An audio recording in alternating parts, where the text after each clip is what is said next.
आदरणीय हमारे राज्य सरकार के परिवहन राज्य मंत्री स्वतंत्र प्रभार श्री दयाशंकर सिंह जी,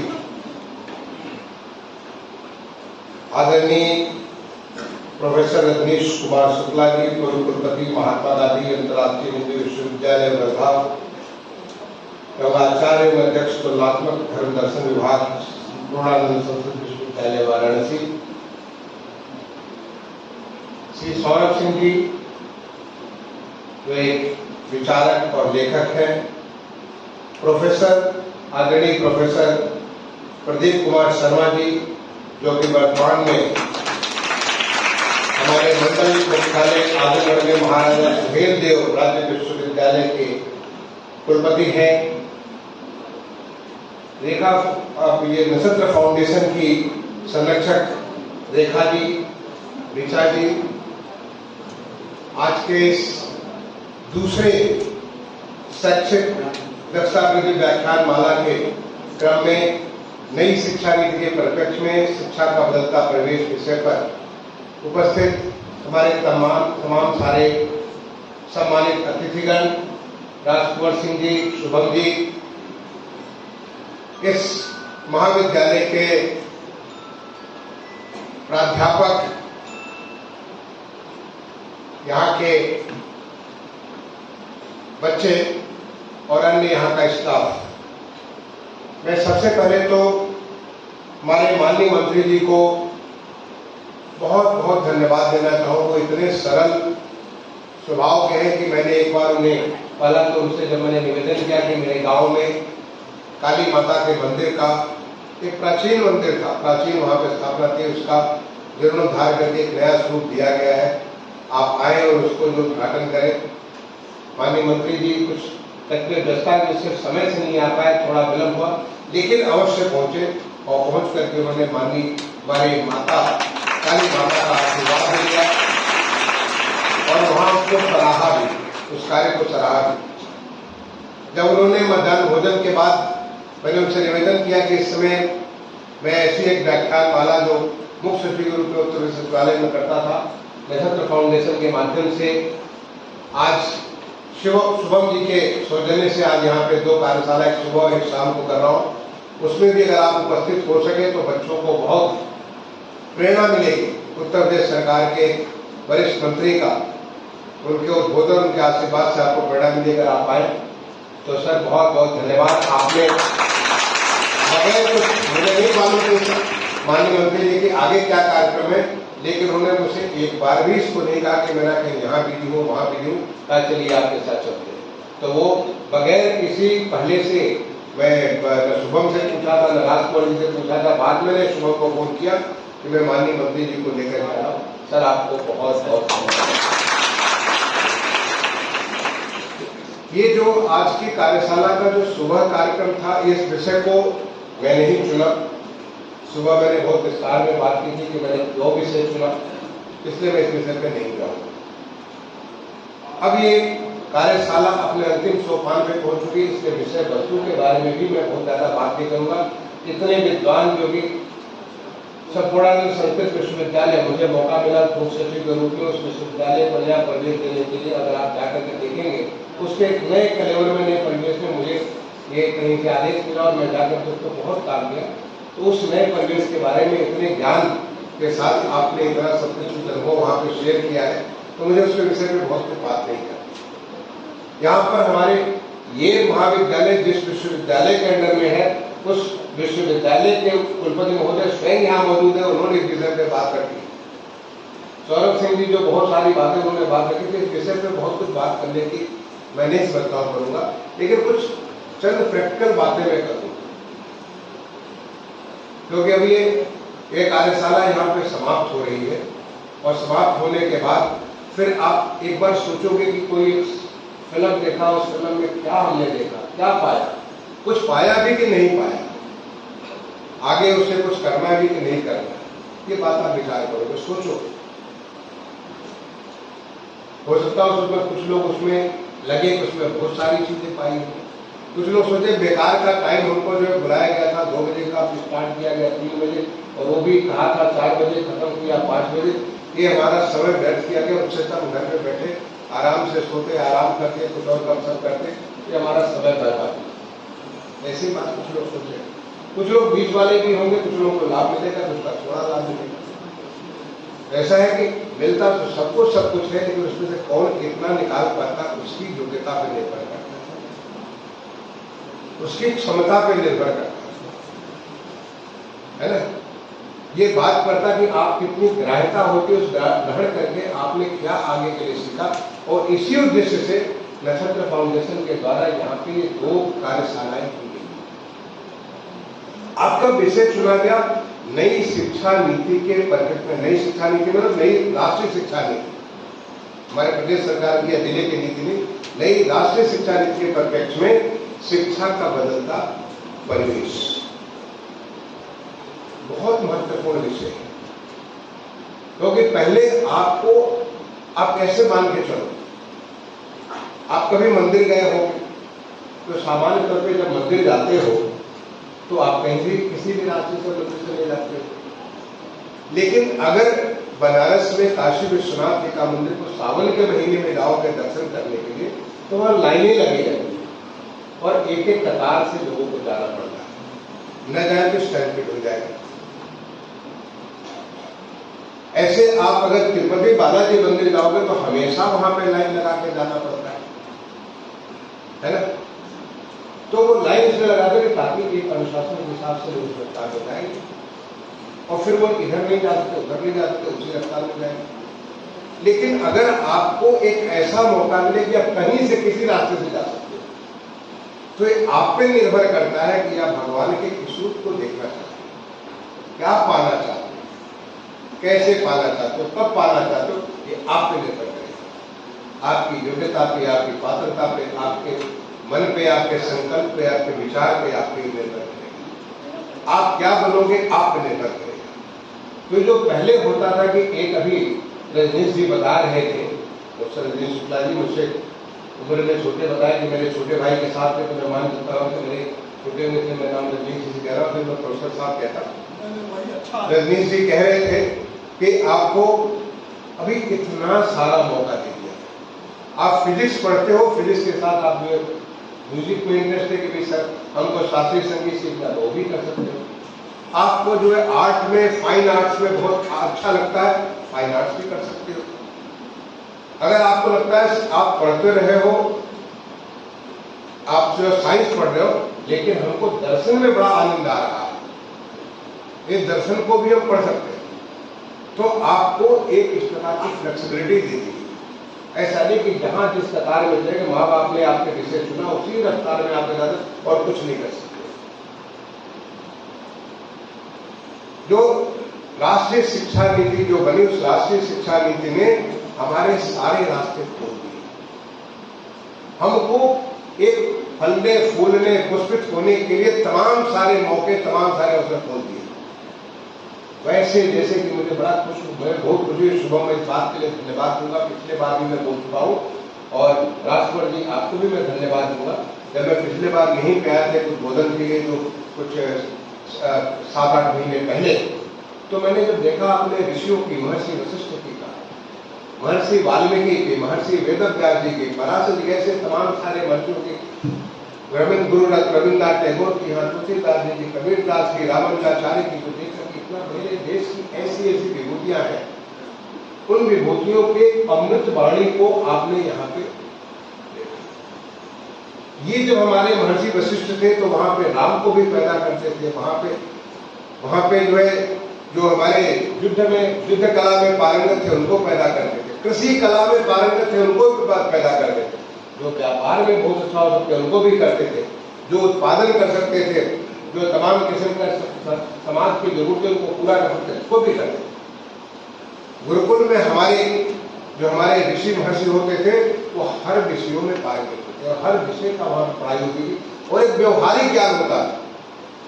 जब बच्चा वहां से निकले, जब गुरुकुल से निकलता था तो निकलने के बाद उसका इतना व्यवहारिक ज्ञान, ऐसा नहीं कि वो एक बार युद्ध कला में पारंगत बाकी सब चीजें जीरो हो गई।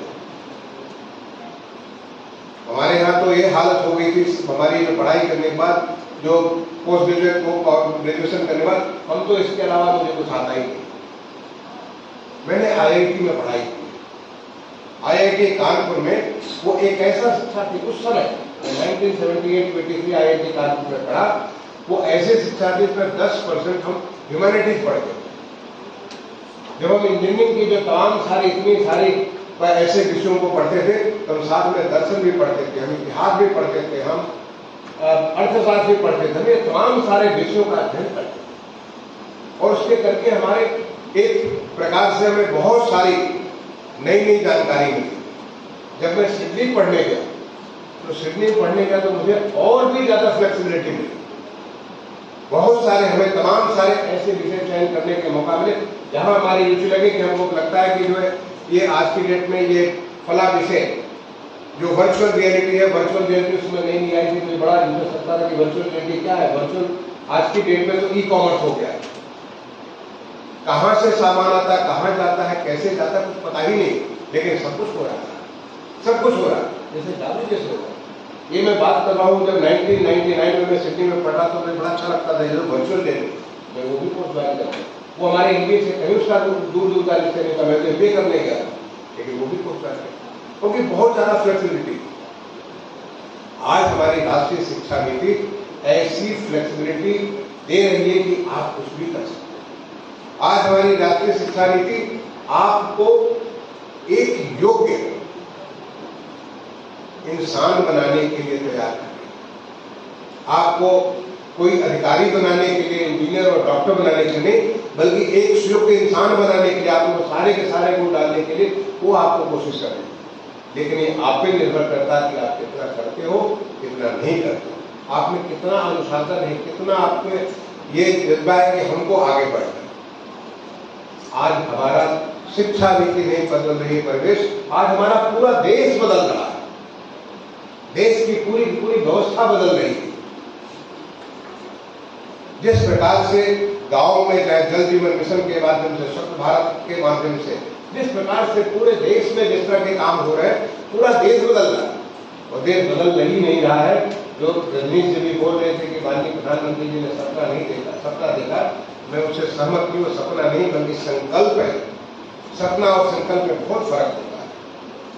वो संकल्प है माननीय प्रधानमंत्री का नहीं, बल्कि हमारे देश का संकल्प है कि 1947 में इस देश को विकसित बनाए। और देश विकसित कब होगा जब देश का हर एक नागरिक अपनी पूरी क्षमता का साकार करेगा। भगवान ने सबको अलग अलग क्षमता दे रखी। आपने देखा है कैसे उस क्षमता को साकार करने से कोई वक्त था जब हम सोचते थे कैसे हो सकता है। क्या हम पूरे देश भर में लोगों को जो हाउसिंग फॉर ऑल प्रधानमंत्री जी ने एक संकल्प लिया कि हर एक को आवास देंगे, ये उन्होंने संकल्प लिया। लोग सोचते थे कहां से आवास बनाने का मतलब जमीन कहां से है, आवास बनाने के लिए कारीगर कहां से है, आवास बनाने के लिए पूंजी कहां से आएगी, आवास बनाने के लिए जो इतने सारे नक्शे कहां से पास हो, आवास बनाने का और तमाम सारा प्रक्रिया वो कहां से हो। लेकिन आज देखते देखते देश में 4 करोड़ से ज्यादा मकान बन गए। कैसे बन गए? क्योंकि वो संकल्प था, वो सपना नहीं था, वो संकल्प था कि हम 7 साल में देश को हाउसिंग फॉर ऑल, जो भी आवास मिलने आवास उसका हम है, उसको पूरा करेंगे। जो एक संकल्प लिया कि हम सारे के सारे देश को स्वच्छ कर देंगे, वो संकल्प हुआ। और आज पूरा देश हमारा, आज आपको कहीं भी सड़क पे जाइए, कोई सड़क पर डिफिकेट करता हुआ नजर नहीं आता। नहीं तो हालत ये थी कि लखनऊ के भी बाजार में आप जाइए तो लोग खड़े खड़े, वहां पे बाजार है, बाजार में खड़े खड़े लोग वहां पे यूरिनेट कर रहे हैं। वहां पे यूरिनेट करते लोग मेन बाजार के भीतर लोग नजर आ रहे हैं। देखते हैं कि कहां से लोग कोई थोड़ी सी जगह मिल जाए, वहां पे लोग करते नजर आ रहे हैं। ये क्या संभव था? लेकिन ये संकल्प था, इससे संभव हुआ। क्योंकि संकल्प जो है सिद्धि को पूरा करता है। संकल्प से सिद्धि होती है। उस संकल्प से सिद्धि के लिए जब हमारे देश में जो इतनी बड़ी ताकत चली और हमारे देश ने दिखा दिया, कोविड जैसी महामारी जो दुनिया को हिलाकर रख दी, दुनिया की बड़ी बड़ी अर्थव्यवस्थाएं जो है चकनाचूर हो गई। बड़े बड़े स्वास्थ्य के तंत्र जो थे जो कि अपने आप को ऊपर से इंडेक्स में 1, 2, 3, 4, 5 कहते थे, वो चकनाचूर हो गए और हमारा देश आत्मनिर्भर भारत होकर के आगे बढ़ा। हमारा देश ऐसी तमाम सारी चीजें किया जो कि असंभव थी। मैं अगर केवल गिनाना चालू तो मेरे पास वक्त नहीं होगा। मैं उसमें भारत सरकार का आवास एवं शहरी कार्य मंत्रालय का सचिव हुआ करता था। जितने सारे काम किए उस जमाने में, असंभव है, सोच भी नहीं सकते। आज जो देश का चाहे संसद भवन बनाओ या सबसे गरीब हमारा जो सड़कों पे काम करने वाला जो है, हमारा जो सबसे गरीब आदमी है, जो कि हम उसको नैनो एंटरप्रेन्योर कहते थे, यानी अति सूक्ष्म व्यवसायी जिसको कहते थे, यानी रेहड़ी पटरी वाला जो है, रेहड़ी पटरी वाला तो जो हमारा कोविड आया सारे के सारे खत्म हो गए। आज इतने सारे लाखों 80 लाख से ज्यादा लोगों को रेहड़ी पटरी को पीएम स्वनिधि के माध्यम से सहायता मिली और वो सब खड़े ही नहीं है, बल्कि आज वो भी इस मोबाइल के माध्यम से सारे के सारे ट्रांजेक्शन कर रहे हैं। आज उनके परिवार को इतनी सारी सुविधाएं मिली।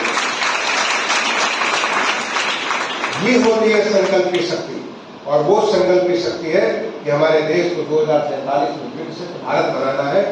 विकसित भारत के देशों में अग्रणी देश बनेंगे और तब हर इंसान को वो अपनी अपनी जो हमारी चिंता भगवान ने करके उसके अवसर का पूरा उसको लाभ मिलेगा। ऐसा ही हमारा देश था पहले, ज्यादा नहीं, आप 1000 साल पहले जाकर के देखो तो दुनिया के 30% अर्थव्यवस्था हमारे भारत में। अगर आप 1000 साल पहले जाकर के देखो तो हमारे देश में किसी घर में ताले नहीं लगते थे। आप इतिहास के पन्नों में पढ़े होंगे, वहां ताले नहीं लगते थे। सारे न चोर होते थे, न भिखारी होते थे, सारे के सारे खुशहाल लोग होते थे। हर कोई शिक्षित होते थे। जो आज यहाँ पे हमें लगा कि हम 20% शिक्षित हो गए, 30% शिक्षित हो गए, ये तो 1000 साल की देन है। तो जो हमारी राष्ट्रीय शिक्षा नीति है वो हमारी उसी ताकत को, जो हमारे ऋषियों का, ये ऋषियों का जो देश है, संतों का जो देश है, जो ताकत थी हमारी, उस ताकत को दोबारा फिर से उभारने के लिए है, ताकि इस देश में जो क्षमता है वो क्षमता एक बार फिर से उभर करके देश को ताकत दे, जिससे हमें विकसित देश बन सके। जिससे कि दुनिया के सामने आज हमारे प्रधानमंत्री जी जब जहाँ कहीं जाते हैं तो दुनिया के लोग ऐसे एक अलग किस्म की उनकी पहचान होती है। उनकी पहचान हमारे देशवासियों से होती है। यहाँ के जितने सारे लोग हैं कितने कार्यों में लगे हुए, चाहे हम विज्ञान के क्षेत्र में हो, तकनीकी के क्षेत्र में हो, चाहे हम नक्षत्र विज्ञान के क्षेत्र में हो, चाहे हम समुद्र विज्ञान के क्षेत्र में, जहां भी हो, हर जगह हमारी जो है आज जो है रोगों के उसको नियंत्रित करने के बारे में, जो इस बार अभी हाल में यूएन में जो प्रधानमंत्री का भाषण हुआ, कैंसर जैसे उसको किस प्रकार से लोग उसको तकनीकी के माध्यम से हम इसको सॉल्व कर सकते हैं और पूरी दुनिया को वसुधैव कुटुंबकम की भावना से पूरे दुनिया को उस बीमारी से कैसे मुक्त कर सकते हैं, उसके बारे में भारत सोचता है। अब भारत अपने लिए, कुछ चंद लोगों के लिए नहीं, बल्कि दुनिया के बारे में सोचता है। ये देश की बढ़ती हुई ताकत है और यही हमारे राष्ट्रीय शिक्षा नीति इसके लिए हर बच्चे को तैयार करना चाहती है। बच्चों, आपको आपके माँ बाप ने बहुत आपके लिए त्याग किया है। मुझे मालूम है, मुझे अपने माँ बाप का मालूम है कि कैसे मेरे माँ बाप ने त्याग करके मुझे पढ़ाया, मुझे इस योग्य बनाया कि मैं प्रदेश सरकार को लीड कर सकूं, मैं भारत सरकार के हाई लेवल तक पहुंचूं। माँ बाप बहुत त्याग करते हैं। अगर आप उसे समझो तो उसको कैसे आप एक संकल्प का रूप दे सकते हैं। कैसे आप जो आज आपको मौका मिला बच्चा, नई आपको जो है नई भाषाएं सीखनी हो, नए गुण सीखने हो, कैसे प्रैक्टिकली अपने आप को नए कौशल सीखने हो, कैसे आपको नई टेक्नोलॉजी सीखना हो, कैसे आपको नवाचार, इनोवेशन एंड स्टार्टअप, आज हमारे देश में दुनिया का 4th लार्जेस्ट स्टार्टअप इंफ्रास्ट्रक्चर हमारा देश बन चुका है, कैसे कर सकते हो।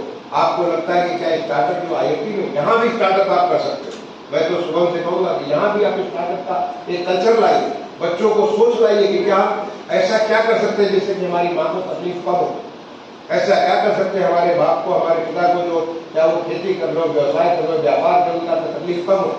जब बच्चे जो जिस तकलीफ को देखा है उस तकलीफ को दूर करने का नया तरीका निकाल सकता है।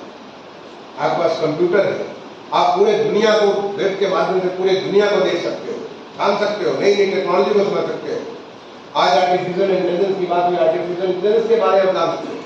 अगर कहीं किसी को शक हो, यहाँ पे हमारे इंटर कॉलेज में बड़े बड़े बोर्ड मैंने बनाए कि ये विषय क्या चीज़ है। मैं एक एक विषय पे बोलने का मेरे पास वक्त नहीं है, लेकिन आप उस पर रिसर्च कर सकते हो, आप उसमें गहराई निकाल सकते हो। सीमाएं बिल्कुल नहीं है। सीखने की तो कोई सीमा होती नहीं, न सीखने की उम्र होती है, न सीखने की कोई सीमा होती है। सीखने की ललक चाहिए, सीखने की जिज्ञासा चाहिए, आपको सीखने की आदत होनी चाहिए। इसलिए जो हमारी राष्ट्रीय शिक्षा नीति है आपको शिक्षित नहीं करता है, बल्कि शिक्षित शिक्षा को प्राप्त करने के लिए तैयार करता है। आप हर समय शिक्षा का, और ये मैंने अनुभव किया जब मैं ऑस्ट्रेलिया, जब सिडनी में पढ़ने वाले लिए करने गया, तो मैंने ये अनुभव किया कि वहां हमको पढ़ाते नहीं थे, हमें पढ़ने का तरीका सिखाते थे। हमें पढ़ करके उसको कैसे हम प्रैक्टिकली, कैसे हम उसको अपने जीवन में लागू कर सकते, उसका तरीका सिखाते थे। आज हमारी राष्ट्रीय शिक्षा नीति में वही सब कुछ हो रहा है। तो बच्चों, आपके लिए मौका है। एक बार जरा सोच करके देखो, एक बार कोशिश करके तो देखो, जैसे कि आसमान में एक बार उछाल करके देखो कि कहां तक तुम्हारा पहुंच जाए। एक बार करके तो देखो, देखोगे कि तुम्हारे लिए अनंत अंतरिक्ष, अनंत आसमान खुला पड़ा हुआ है, वो सब कुछ हासिल करने के लिए, और तुम उसको हासिल कर सकते हो, क्योंकि तुम ऋषियों की संतान हो। और आपके अंदर वही देने है जो महर्षि वशिष्ठ में है, महर्षि वाल्मीकि में है, महर्षि पराशर में है, महर्षि विश्वामित्र में, वही डीएनए आप में है और आप उसको हासिल कर सकते हो। ये राष्ट्रीय शिक्षा नीति जो नई नीति है, ये आपको उसके लिए वो तमाम व्यवहारिक वातावरण धरातल तैयार कर रही है। मैं आप सबको अभी एक बहुत ही महत्वपूर्ण त्योहारों का एक सिलसिला चालू होने जा रहा है। धनतेरस का त्योहार होगा। धनतेरस के त्योहार के बाद चतुर्दशी का त्योहार, इसको अलग अलग धन चतुर्दशी और तमाम सारे रूप में मनाया जाता है। चतुर्दशी का त्योहार होगा, फिर उसके बाद दीपावली का त्योहार होगा, उसके बाद छठ माता का त्योहार आएगा, भैया दूज का त्योहार आएगा, गोवर्धन पूजा का त्योहार है। तमाम सारे त्योहार जो हमारे सुनील त्योहार है, और ये हर त्योहार को मैं तो ये भी कहूंगा, देखो सीखने के लिए तो अगर आप यही रिसर्च में देखो कि ये चतुर्दशी का क्या होता है। दिवाली में तो दिवाली का सब लोग कहते भगवान राम आए और उसके स्वागत के लिए अयोध्या में दीप जले, लेकिन अयोध्या की जो दीपावली के बारे में बहुत सारी हमारी पौराणिक कथाएं हैं, बहुत सारी। अगर आप उसको पढ़ोगे बड़ा आनंद आए, और सारी चीज आपको उपलब्ध है, व्यक्ति पर उपलब्ध है, बहुत आनंद आए, नया ज्ञान मिलेगा। आप हर चीज के बारे में रिसर्च करके देखो और आपस में वार्ता करके विचार विमर्श करके देखो। एक बच्चा कुछ सीखेगा, एक बच्चा पता चला भगवान शंकर की कहानी सुनाएगा, तो एक बच्चा किसी और की कहानी सुनाएगा, और आपस में सीख करके बहुत सारी चीजें हो जाएंगी जो कि आप में, और उसको कैसे प्रैक्टिकली आज की जिंदगी में आप अपने पास लागू कर सकते हो, ये सोचो। क्योंकि हमारी कथाएं जो है केवल उस पौराणिकता का वर्णन नहीं है, बल्कि व्यवहारिकता का, जीवन में क्या हो सकता है, कैसे होता है, वो हर चीज का उसमें नजदीक से आप देख सकते हो। ये भी आपके लिए एक बड़ा अनुभव होगा, ये भी सीखने के लिए मिलेगा। और यही दिमाग हमेशा खुला हुआ हो, जो हमारे गांधी जी कहते थे कि हमेशा अपने सारी खिड़कियों को खोल करके रखो, जिससे हर तरफ से ज्ञान आए। बाकी क्या प्रयोग करना वो आपके ऊपर निर्भर करता है। तो मैं आप सारे लोगों को, तमाम सारे जो पर्व त्योहार है, सबकी बहुत बहुत शुभकामनाएं आपको और आपके परिवार को देते हुए अपनी वाणी को विराम दूंगा। एक बार दोबारा में अपने मंत्री जी को पहले दिन बहुत बहुत धन्यवाद दूंगा। सर, आपने यहाँ पे आकर के राजकुमार जी को और इनके स्कूल को भी यहाँ पे प्रदान किया, और मैं कहूँगा कुछ नहीं तो 5 मिनट के लिए आप बच्चों को आशीर्वाद दीजिए, चाहे त्योहार का ही आशीर्वाद दीजिए, जरूर आशीर्वाद दीजिए। नक्षत्र फाउंडेशन को और जो तमाम सारे विद्वान यहाँ पे हैं, उन सबको मैं अपने तरफ से धन्यवाद दूंगा। बहुत बहुत धन्यवाद। जय हिंद, जय भारत।